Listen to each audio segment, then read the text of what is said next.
Pemerintah juga berupaya untuk terus hadir, memudahkan masyarakat dalam berwisata melalui berbagai insentif di periode liburan yang terbukti mendorong peningkatan perjalanan wisatawan Nusantara, yang diantara lain adalah sewaktu Lebaran, libur sekolah, dan libur Natal dan Tahun Baru 2025. Selain itu, pemerintah menyiapkan diskon berbagai moda transportasi dalam beragam bentuk insentif, yaitu diskon pesawat 12 hingga 14%, diskon kereta api 30%, diskon kapal dan penyeberangan 16 hingga 18%. Indonesia saat ini memiliki 12 UNESCO Global Geopark serta 11 geopark nasional yang tersebar di 8 provinsi. Pada tahun ini, Kementerian Pariwisata secara aktif mengawal proses revalidasi geopark, termasuk Geopark Caldera Toba yang sebelumnya menerima peringatan Yellow Card dari UNESCO pada tahun 2023. Hasilnya, Geopark Danau Toba resmi kembali memperoleh status Green Card pada tahun ini. Kedua geopark lainnya juga mempertahankan status Green Card-nya. Capaian ini merupakan hasil kolaborasi berbagai kementerian dan lembaga dan pemerintah daerah setempat. Kami menyampaikan apresiasi serta terima kasih atas sinergi yang telah terbangun. Bapak Ibu yang kami hormati, Indonesia sebagai negara yang salah satu penduduk muslim terbesar di dunia memiliki potensi besar untuk menjadi destinasi pariwisata ramah muslim unggulan. Berkat dari peluang tersebut, kami kembali melanjutkan Indonesia Muslim Travel Index atau IMTI bersama Bank Indonesia, NHI, Al-Halal Tourism Center, dan Crescent Rating. IMTI menjadi instrumen untuk mengukur dan memastikan kesiapan serta kualitas destinasi yang kami arahkan sebagai destinasi ramah muslim. Sebagai tindak lanjut, kami memperluas sertifikasi halal bersama BPJPH untuk 1.500 desa wisata yang kini telah menghasilkan 2.885 sertifikasi halal di desa wisata. Indonesia memiliki kekayaan bahari yang luar biasa, termasuk wisata adventure seperti diving yang sangat diminati. Hari ini kami telah merilis pola perjalanan diving di Raja Ampat setelah sebelumnya kami berkolaborasi dengan Divers Alert Network melalui pelatihan Diving Safety 1000 Initiatives. Di sisi lain, kami terus memperkuat standar keselamatan secara menyeluruh melalui pelatihan dan mitigasi risiko. Pemerintah juga berupaya untuk terus hadir, memudahkan masyarakat dalam berwisata melalui berbagai insentif di periode liburan yang terbukti mendorong peningkatan perjalanan wisatawan Nusantara, yang diantara lain adalah sewaktu Lebaran, libur sekolah, dan libur Natal dan Tahun Baru 2025. Selain itu, pemerintah menyiapkan diskon berbagai moda transportasi dalam beragam bentuk insentif, yaitu diskon pesawat 12 hingga 14%, diskon kereta api 30%, diskon kapal dan penyeberangan 16 hingga 18%. Pemerintah juga meluncurkan 2 insentif dalam program paket ekonomi 2025 yang telah khusus ditujukan untuk meningkatkan kesejahteraan tenaga kerja pariwisata lewat PPh 21 ditanggung pemerintah untuk tenaga kerja pariwisata dan juga program magang. Bapak dan Ibu yang kami hormati, Kementerian Pariwisata terus berkomitmen untuk memberikan yang terbaik bagi kemajuan pariwisata Indonesia. Kami berbangga dan bersyukur bahwa seluruh unit kerja menunjukkan kinerja dan inisiatif yang kuat sepanjang tahun ini, tercermin pada berbagai penghargaan yang berhasil diraih. Salah satunya yang saat ini kami sangat banggakan adalah juara pertama Badan Publik dengan strategi komunikasi terbaik pada tahun 2025. Pencapaian besar lainnya tahun ini adalah disahkannya Undang-Undang Kepariwisataan Nomor 18 tahun 2025. Sebuah agenda carryover dari periode sebelumnya yang berhasil dituntaskan pada tahun pertama periode ini.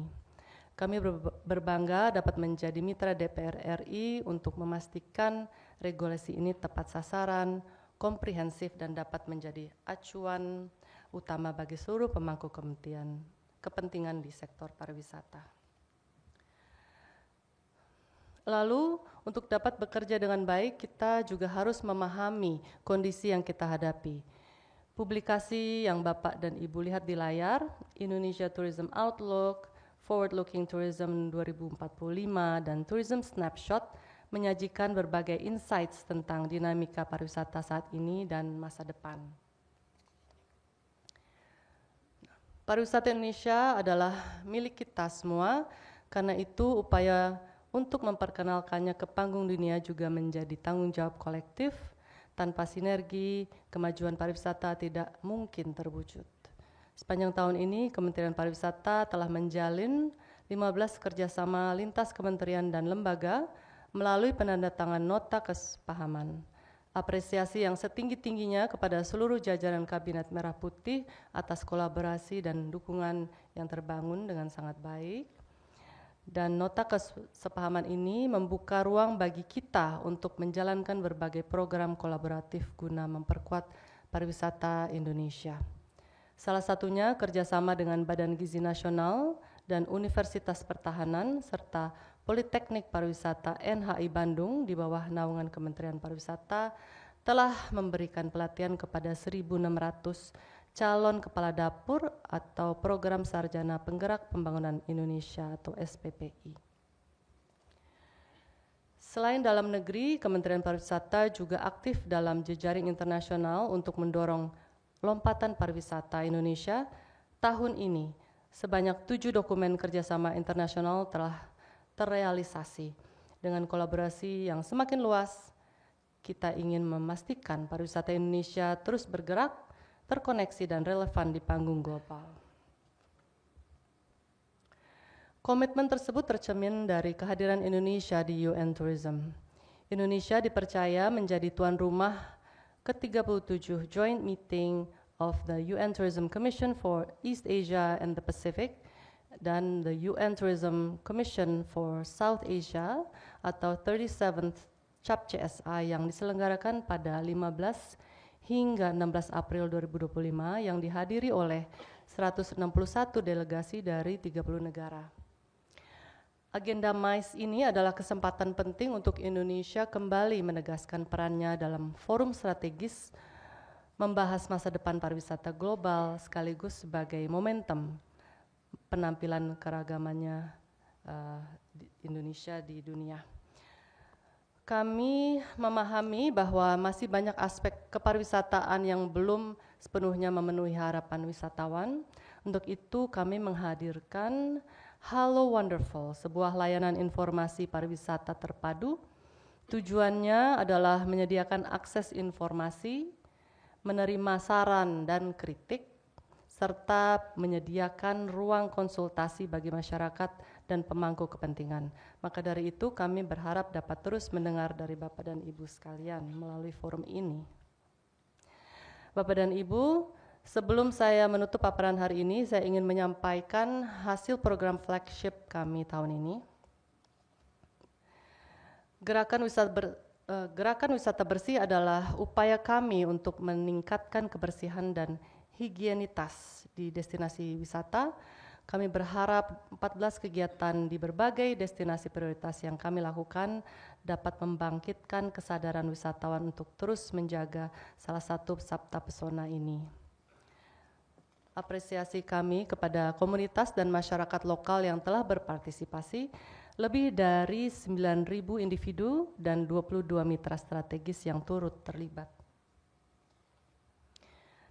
Sejak Oktober 2024 hingga November 2025, Kementerian Pariwisata melakukan transformasi digital secara bertahap melalui program Tourism 5.0. Nah, melihat angka yang begitu besar dengan puncaknya diperkirakan ada di minggu terakhir bulan Desember ini, tentu Kementerian Pariwisata mendorong agar semua pihak ini bersiap untuk menghadapi lonjakan pergerakan wisnus dan juga wisatawan mancanegara pada periode libur Natal 2025 dan juga Tahun Baru 2026. Utamanya adalah dari aspek keamanan dan juga keselamatan. Itu juga yang kemudian ditekankan dan kami juga tekankan pada saat rapat bersama dengan Polri kemarin. Nah, Kementerian Pariwisata juga sudah menerbitkan ada surat edaran Menteri Pariwisata, ini ditujukan kepada seluruh pemerintah daerah, kemudian juga asosiasi dan juga pelaku pariwisata.